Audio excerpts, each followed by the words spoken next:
们，最近鹅肉比鸭肉还便宜，今天吃鹅肉来个菜脯红包。买了一腿鹅肉20块，这么多，价格非常划算。配料有蒜头、姜、红辣椒、葱头，还有一个老猫牌的菜脯，也就是萝卜干和一点泡泡的香菇。鹅肉一定要洗干净后再切，切了不要洗。来加入2勺酱油，再来一点生粉，洗干净小手把它抓拌一下，腌制入味。鹅肉先腌制一下，吃起来不会太腥，放一旁备用。把姜切块，蒜头也切块。菜脯把它切成小片，摊开焖鹅就不用泡了。再切几个葱头，红辣椒配色，香菇也来把它切小，泡香菇的水留着。起锅烧油，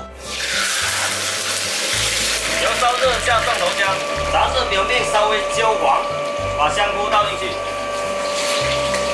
6头爆香后，把它捞起来，再把鹅肉过一下油。如果家常做的话，可以先煎一下，不用油炸，先煎一下。鹅肉炸2分钟，把它倒出来。锅内留少许油，下菜脯，把菜脯炒香。菜脯炒香后，下6头，把鹅肉倒进去，下泡香菇的水，水不够加多一点，又没过鹅肉。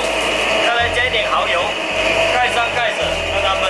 盖上盖子之后要转文火，让它慢慢的焖，这样的话鹅肉才会入味，而且不会卡住。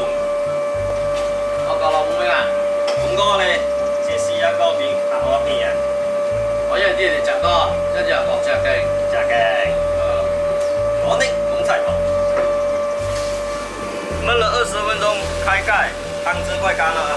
现在可以来试一下咸淡，如果不够咸的话，就可以加一点点盐，因为这个菜脯是非常咸的。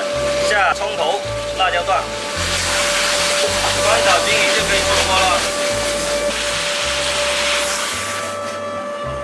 菜脯焖锅非常开胃下饭的一道潮汕家常菜，我呢夹菜脯焖入味，不腥不柴，有下味。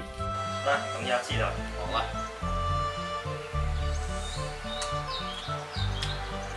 我在熱水會嘅，剛試過多啊。我切多，其實，哦，食味香輕，飲正好味，索水。